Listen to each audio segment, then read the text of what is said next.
Exit the car! How you gonna tell me to exit? Out of the car! Put it in park! Why I have to put my hands on the hood? Am I arrested? You're being detained. How? Put your... Look, see what they doing to me, back? What? Back up! Sir! Sir! Stop! Ow! Sir! I'm asking you to stop! I didn't do anything, sir! Turn around. Wait, You're sir, under arrest. stop! Me, and I was like, man, I need you to back up or leave, but we can't do that for you. So she started charging at me. I came all the way back into my office, into an enclosed space, and I hit her in the face. Did that really just happen? The officer instructs the woman to exit the car. She is outside, with the officer directing her to place her hands on the hood of the car. The situation escalates quickly when the officer identifies the presence of a gun, heightening the tension. Exit the car! Hand! Exit the car! What? Exit the car! How you gonna tell me to exit? Out of the car! Put it in park! Who you Just yelling give me at? Who traffic. you yelling at? Right here. Hands on the Who you hood. yelling at? Hands on the hood. Who you yelling Do you have a at? gun? Hey, but hands on the hood. I'm Stop not arguing. Hands I'm on the not arguing hands with on you. the hood. My hands. Get ready for this next bit. The officer repeatedly commands the woman to stop arguing and ensure her hands remain on the hood. Despite her compliance, as stated, the situation remains intense. The woman protests loudly in front of a public venue, Zoe's Kitchen, drawing attention to her treatment by the police. On the hood. Why I have to put my hands on the hood? Am I arrested? You're being detained. How? Put your... Look, see what they doing to me, back? In front of Zoe's Kitchen. Hurry up. You see what they doing? Things are about to get even spicier. The woman questions the necessity of the heavy police presence. The officer responds, accusing her of discharging a firearm, which she seems to dispute immediately afterward. Hang tight, the plot thickens. Why y'all doing all this? Why cost for all these cops? Because they said you shot a gun over there. Huh?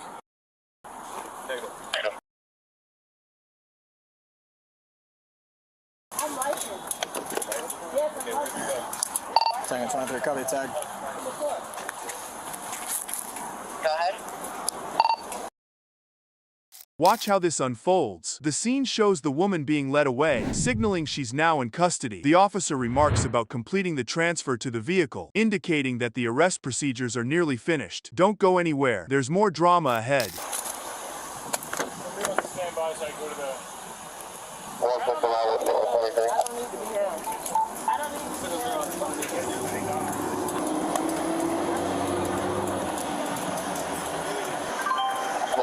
Why don't you go and explain what we got?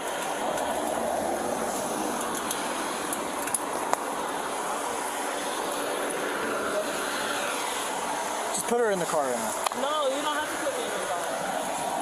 You don't have to. Let me get my stuff. I'm not pulling away from him. I'm not pulling away from him. Here's where it gets a little wild. The conversation switches to a casual mention of McDonald's, suggesting the location or context of the initial incident. Another person appears, seemingly confused about the ongoing situation, indicating the public's involvement or interest. Just when you thought it was over, there's another twist. Okay. Yeah, we got this. Yeah, we do. Where you going? That's all. You just came here. Why you being all hostile? Hello?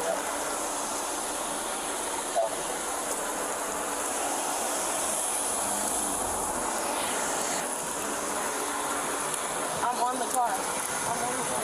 You don't have to. Keep your eyes peeled for this part. The final highlighted moment begins, where there's a struggle as the woman tries to pull away from an officer. The tension peaks with verbal exchanges highlighting the resistance. The decision is made to keep her secured in the car, suggesting an end to the physical confrontation. Buckle up, you'll be shocked at what happens next. Just put her in the car. No, you don't have to put me in the car. You don't have to. Let me get my Hey, stuff. do not pull away from him. I'm not pulling away from him. I'll fight it.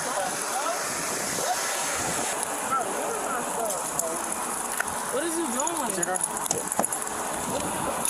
Why you almost broke my arm? That's a lawsuit. You're pulling away from him. Just I'm listen to not what he's pulling saying. away from him. I I watched didn't you pull do away it. from him not I one watched you do time. it. Can you believe what happened next? Officers approach a woman, Chloe, who explains her presence near a neighbor's house, claiming she was just visiting. The police reveal they've received several calls about her, including allegations of her chasing someone with a bat. Chloe denies this, saying it was the other girl who chased her. Keep your eyes peeled. The plot thickens. What's going on, Chloe? No. I just want to. I know the other girl. I know the roommate. but I know the one who lives there. You know what I mean? So I went up there and I was like, I was gonna run for a light. I was gonna get a light, but she didn't have one. So Hey, yeah, so listen, we've been getting a lot of calls on you just now. Yeah, one of the calls, I guess you were chasing after somebody with a bat? no, that was another girl. She was chasing me with the bat. She was chasing you with the bat. And then there was a call just now that you were trying to get into somebody's house? No, sir. No, sir. This part gets even more bizarre. Chloe appears disheveled and confused. An officer notices she's bleeding and questions how it happened. Chloe, still denying any wrongdoing, insists she wasn't hit, but her disoriented responses and visible injuries raise concerns. Brace yourselves. It ramps up from here. Where are you bleeding? You have blood all over you. Yeah, look at your arm, your left arm. Oh, she was chasing me with the bat. I don't know. You get hit? Yeah, no, not really. Okay. But, dude, they arrested my homeless for no reason last night, you know? You want to go see what it is that, I went in the alley. She just, as far as she the being literally Eagles, I ran don't know. up this way. It's, yeah, they were pointing at us. It's going to be that house right there. You won't believe what the neighbors had to say. Neighbors confirmed to the police that Chloe tried to break into a house. They described her actions and their own responses, stating she seemed whacked out of her mind. The neighbors intervened when they saw her tampering with the door. Just wait, it gets even crazier. How's it going? What's up, bud? You guys call? She did. She's the owner of the house. Who did? I guess her. We didn't. We kicked her out of that house. We were trying to break into our neighbor's house. We're the ones that went over there and told her to step out of here. Where did you guys see when she was over there? She was on top of the porch right there, and she was trying to open the door. And then we went over there because, I mean, they're girls. And I we told went, the girl, hey, what are you doing? Keep walking. What are you doing there? You know? and that's when she thought she was getting, she backed up and told her, don't wait up. Let's kick her out of here. Things really heat up in this next part. The situation escalates when Chloe becomes more agitated, resisting police commands as they try to detain her. She pleads with the officers, insisting she didn't do anything wrong while physically trying to avoid arrest, which results in the officers using force. You'll be amazed at what comes out of her mouth next. Chloe, do me a favor and I put don't your... have no reason. Wait, can you tell me? Wait, back up first. Sir, hey. Relax, Sir, Chloe. wait, guys, stop. What? Back up. Sir, stop. Ow, sir. I'm asking you to stop. I didn't do anything, sir. Turn around. Wait, You're under sir, arrest. stop. Hey, Turn around. hey, sir, brother. Hey, Relax. stop. You're Don't under do that. arrest, Don't, brother, stop. I didn't do anything. Stop, Turn around. sir. Just when you think it couldn't get more intense, Chloe becomes verbally abusive, calling the officers names and expressing frustration and confusion over her arrest. Her behavior continues to be erratic as she struggles to understand why she's being taken into custody. The showdown hits a peak in the next clip. That's the problem. Oh my God! I don't want to get arrested. I'll take your kid, dumbass. Don't tag me like a. No, don't take that fool the fuck out. Murder that fool. Stop. Relax. Like what the fuck's wrong? Like why are you doing? I didn't do anything. You're under arrest. Let's go. She doesn't have any phone. Watch as Chloe makes a shocking claim. In a moment of apparent desperation, Chloe claims she's been in contact with the president, suggesting a misunderstanding or delusion about her situation. Her pleas become more fervent as she tries to convince the officers that she doesn't deserve to be jailed. See how the officers react to this bombshell next. Sir, please. And you yelling isn't helping. No, there is things going on. I have been talking to the president. I am the treasurer. I don't have a reason to go to jail, guys. Chloe, we're going, so... Sir, please. No. I'm begging you guys. Wait, Relax, sir. let's go. Sir, please. Chloe, I really don't want to go. I have no you reason. don't have a choice. Turn around. I have no reason. I literally didn't do anything, though. Turn around. And I didn't do If you anything, keep sir. resisting, you're gonna get another charge. So Sir, stop please. resisting. Please don't charge me, sir. Okay, well then calm down. You won't believe how this kicks off. The recording begins with a description of a frantic situation involving Maya Kowalski's brother discovering their mother deceased. The brother is completely overwhelmed, grappling with the scene and his emotions. Details about the mother's recent struggles, including her battle with a disease, provide a somber backdrop to the chaos. Just when you think you've caught your breath, the next clip takes it away again. How was Beata doing? She was struggling. She was researching a lot about the disease, just struggling, trying to figure out how to get her baby home.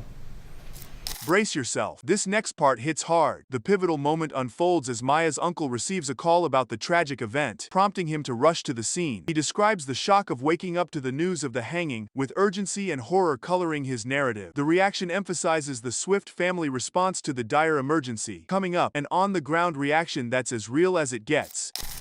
How you woke up that morning? Jack called me and said Beata just hung herself, and you need to get over here right away. Did you rush over? Yes, immediately. I told my wife Beata hung herself, and I'm going to Jack's, and I took off across the street. Get ready for the tension to ramp up. Upon arrival, Maya's uncle encounters the brother trying to shield his nephew from the traumatic scene by the laundry room. The intensity mounts as they try to manage the scene and keep the nephew out of the garage where the incident occurred. The family's crisis response is a raw display of protective instincts and emotional turmoil. Up next, the dialogue with the 911 operator. You won't want to miss it. And you went into the house? Yes. Did you go in through the front door or the garage? Front door. Where was Kyle? Kyle was near the laundry room door, which is just to the right of the front door, and he was trying to get into the garage. Jack was yelling, Kyle, no, you can't go in there. He was trying to keep him back. Here comes a critical turn of events. The 911 operator gets the lowdown on the situation, guiding the family on how to manage the immediate crisis. This interaction reveals the severity of the situation and the operator's role in remotely controlling the crisis. What follows is a deep dive into the emotional aftermath that really tugs at the heartstrings. 911, what's the location of your emergency? What's the address? What city are you in? Venice. Closest road is Lee Road in Venice. Is there a name to the neighborhood? Kyle. What's the phone number that you're calling from? I'll give you my cell.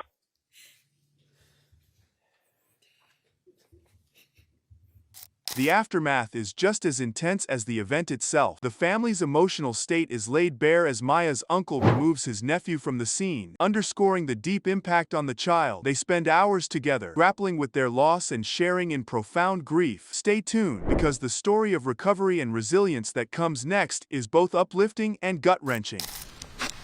What'd you do with Kyle when you got there? I grabbed Kyle, and I asked Jack if he could call the fire department, and just told him I'm getting Kyle out of here.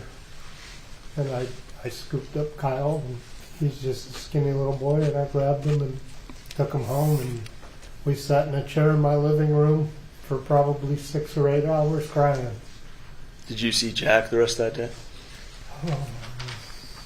Watch how they start picking up the pieces. The narrative shifts to the family's coping mechanisms in the months after the tragedy. Maya shows incredible grit in her physical recovery, driven by sheer determination. Her uncle provides unwavering support, illustrating the family's gradual adaptation to their changed reality. But hang on, the emotional exploration gets even deeper as we look at the long-term impacts on the family dynamics. She's a tough kid, and I love you, Maya. How about your nephew, Kyle? How'd he do in the 6 months, year after he lost his mother? Very introverted. I mean, how does any kid do knowing that they're never going to see their mother again? He struggled.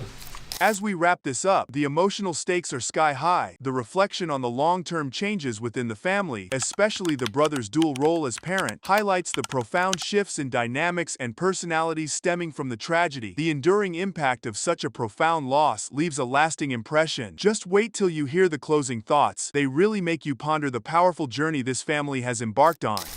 And my last question, your brother Jack, how has he changed since losing Beata?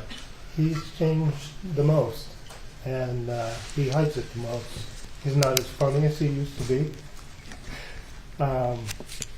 He's a dad and a mom, and he's the best father I've ever known.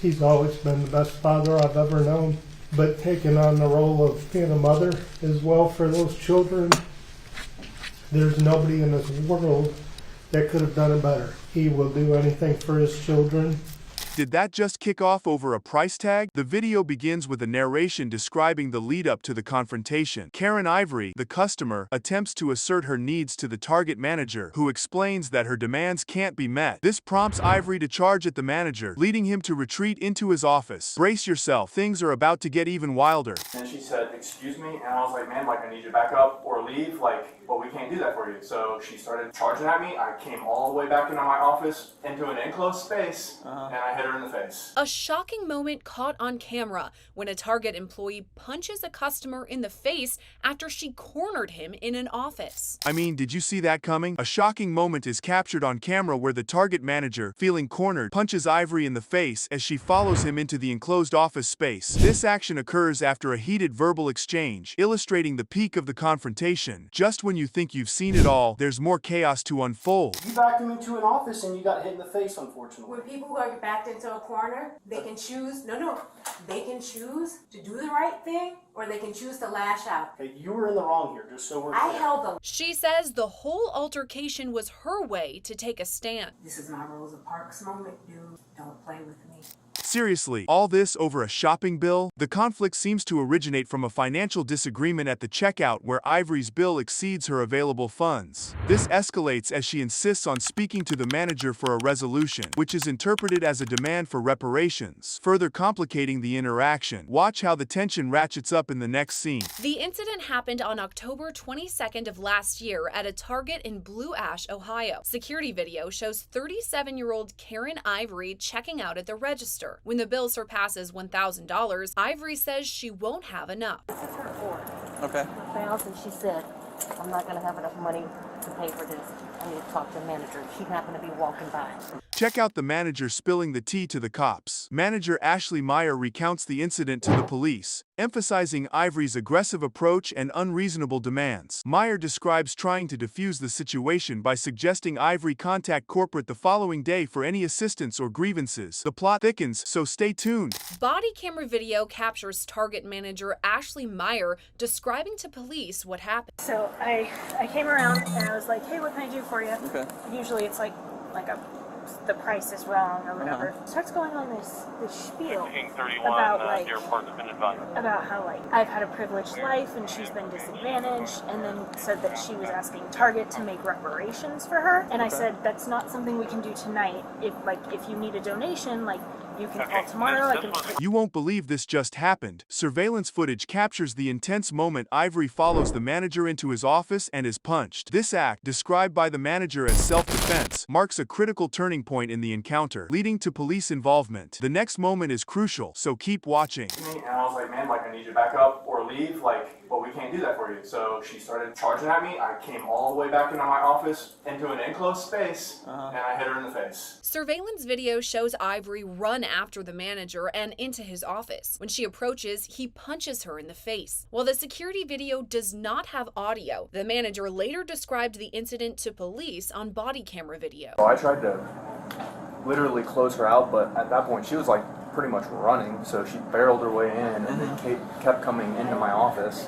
Calling it a Rosa Parks moment really amps up the drama. Ivory, while being detained, passionately refers to the incident as her Rosa Parks moment, suggesting she viewed her actions as a form of civil protest. This statement highlights her perception of the situation as a stand against systemic issues, though it is met with legal consequences. The story takes a significant twist next, so don't go anywhere. Ivory calls the incident her, quote, Rosa Parks moment.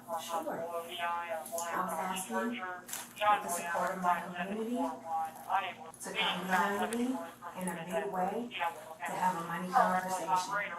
There have been people subjugated and locked out of things. We have decided we were not going to have a bigger conversation. I decided to take a stand. This is my Rosa Parks moment, dude. Don't play with me. Things get real when the cops step in. As police arrest Ivory for menacing and disorderly conduct, they explain the charges against her, stating that her actions, although possibly well-intentioned, were illegal. This interaction underscores the disconnect between Ivory's intentions and the legal boundaries she crossed. You'll want to see how Ivory handles this next part. No. You are trying to arrest me for him hitting me. Correct. You are under arrest. You're under arrest for menacing and disorderly conduct. Okay. Now, here's what we would like. We would Let's rather go you make walk this outside and not make a big deal. If you're gonna make Oh, a big no, deal, you're we're gonna gonna have to cuss handcuff something. you and do Yes, all that you other will. stuff. Yes, you will. Let's go. Go ahead, stand up then. I'm not gonna Don't move. get resisting to. Okay. Let's do it. Let's If not. we're gonna go into it, let's do it. If you're gonna hold every line. Can't make this stuff up. Ivory is escorted to a squad car and continues to engage with the officers, reiterating her intentions to force a conversation about systemic inequalities. Despite her insistence that she was initiating a necessary dialogue, she is convicted of disorderly conduct, resulting in a brief jail sentence and a fine. Just when you think it's all over, there's a last-minute curveball. They asked her to bubble it up to a manager. That's what you do. You take it up the chain of command. Absolutely you do. Yeah. But this is the problem. My people have been trying to take it up the chain of command, and they are getting smacked back down because the laws are not in their favor. For you to take a hard stand, I just got hit. Ivory was later convicted of disorderly conduct. She was sentenced to 1 day in jail and fined $110.